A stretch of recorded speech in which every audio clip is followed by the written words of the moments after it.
결합하여 한 가지 일을 이루어낸다는 것은 매우 힘든 일입니다. 삼위 하나님의 경우에는 그 생각이나 의도와 동일하시지만 인간의 경우는 그것이 거의 불가능합니다. 흔히 부부는요 일심동체라고 하지만 동상이몽을 가진 부부들이 더 많이 살고 있습니다. 존재합니다. 그러므로 둘 이상 사람들이 한 가지를 놓고 마음을 합하는 것은 매우 힘든 일이며, 그래서 아모스 선지자는 두 사람이 의합하지 못하고야 어찌 동행하겠느냐고 말하는 겁니다. 신앙적인 일에서도 두세 사람이 모여서 한 가지 제목을 가지고 동일한 마음으로 함께 기도하는 것이 힘들어요. 그래서 합심 기도가 중요하고 합심 기도에는 능력이 나타납니다. 아멘. 여러분, 마음을 합한다는 것은 무엇입니까? 사도행전 2장 46절을 보니까 날마다 마음을 같이하여 성전에 모이기를 힘쓰고 집에서 떡을 떼며 기쁨과 순전한 마음으로 음식을 같이 나누어 먹고 이렇게 되어 있습니다. 같이 식사하는 적이 무시 못한다는 겁니다. 그래서 같이 밥 먹는 사람을 식구라고 그러잖아요. 두 번째는 마음을 같이 하는 모임입니다. 히브리서 10장 25절에 모이기를 피하는 어떤 사람들의 습관을 따라하지 말라는 거예요. 그래서 오직 권하여, 그래서 우리는 누군가를 권해서 교회를 오도록 하게 하여라라는 겁니다.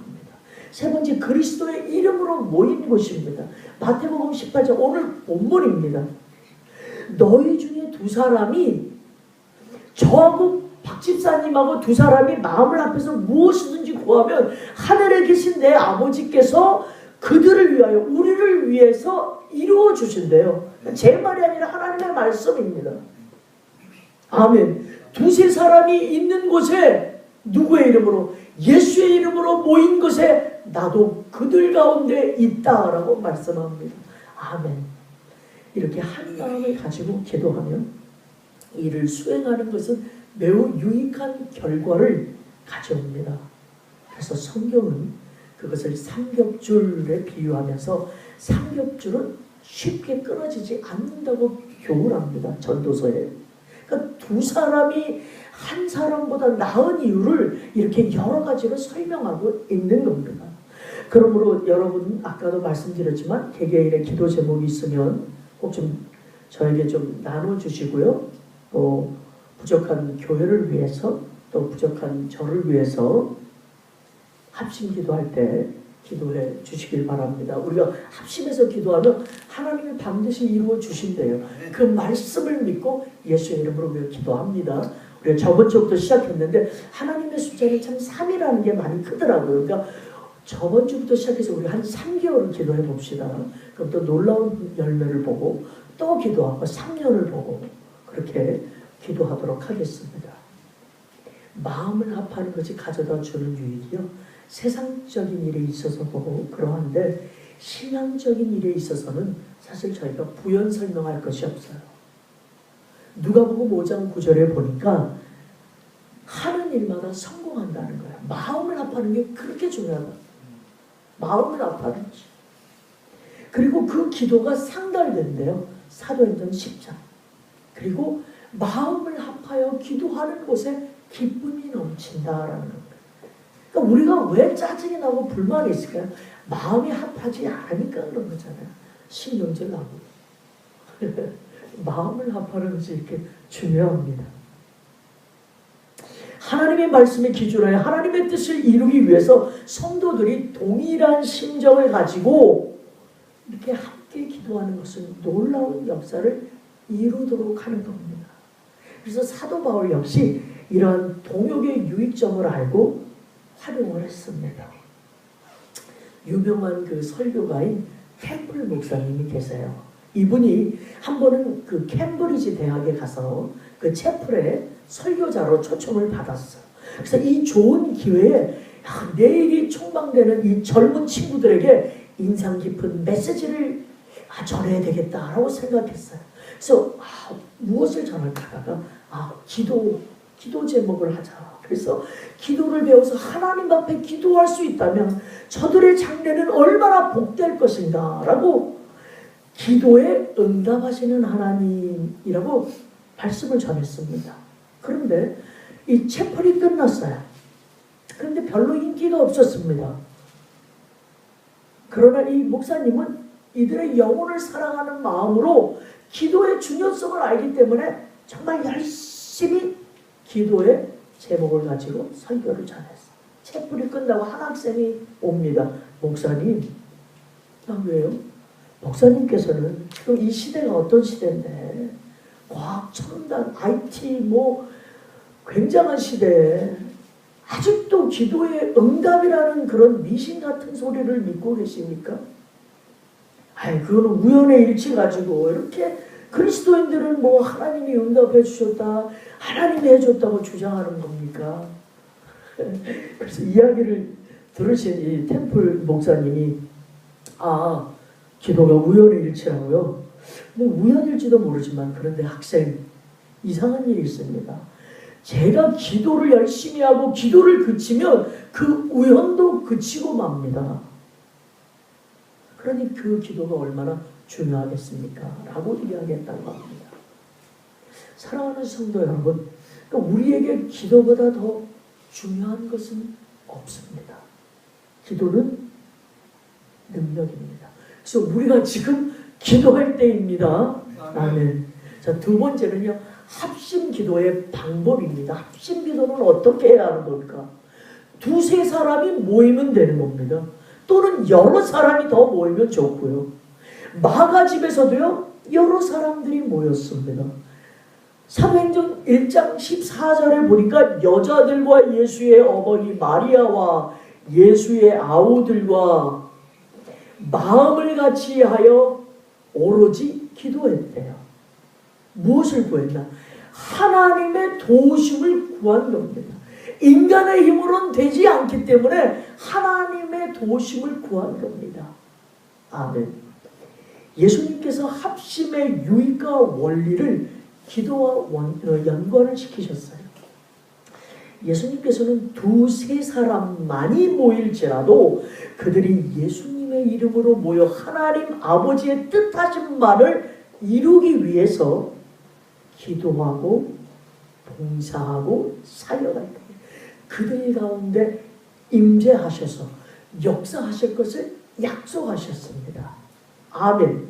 그러니까 교회와 세상에는 이루어내야 할 만한 그런 하나님의 일들이 산적되어 있습니다. 그것을 우리가 방관하거나 비판하기보다는 그것에 대하여 동일한 마음을 가진 이들, 두세 사람이 뜻을 합하여 그것을 위하여 기도하는 것을 시작할 때 그들을 통하여 새로운 역사, 새 창조가 이루어질 겁니다. 아멘. 이것은 성경에서만이 아니라 우리가 교회사에 보아도 수차례 걸쳐 증명된 하나님의 역사 사실입니다. 아주 분명한 사실입니다. 예수님의 이름으로 모여야 합니다. 예수님의 이름으로 모인 곳에 이러한 의기투합이 있어서 반드시 짚고 넘어가야 할 기본적인 문제가 그 모임, 사역이 반드시 예수의 이름으로 모이고 예수의 이름으로 행해져야 한다는 겁니다. 그러니까 누가복음 5장 15절에 볼 거예요. 예수의 소문이 막 났어요. 그래서 그들이 어머나 예수님이 누구셔? 그래서 예수님의 말씀을 듣고서 예수님 쪽으로 모입니다. 수많은 사람들이 모여서 예수님의 말씀을 듣습니다. 그리고 따라다닙니다. 말씀을 듣고 따라다니고 말씀을 들을 때에 병이 고침을 받은 겁니다. 자, 모이는 것이 먼저입니다. 모일 때에 말씀 선포가 되어야 된다는 겁니다. 그래서 우리는 무엇을 하냐? 하나님의 말씀을 들어야 되는 겁니다. 귀로만 듣는 것이 아니라 마음을 찢어서 들어야 된다 이런 거예요. 그래서 듣는 것이 먼저인데 그 후에 기도의 응답이 나타난다는 겁니다. 내가 들어야지. 내 마음속에 무슨 말씀이 있어야지. 그 말씀이 살아서 운동을 하지. 내 안에 말씀이 전혀 없는데 무엇을 가지고 하나님이 역사를 하시겠어요? 그래서 그 말씀이 살아서 운동력이 있다는 겁니다. 그래서 듣는 자가 복이 있는 겁니다. 주님의 말씀이 선포되는 곳에 예수님이 관심이 집중되어 있다는 겁니다. 주님의 이름으로 모인 곳에서.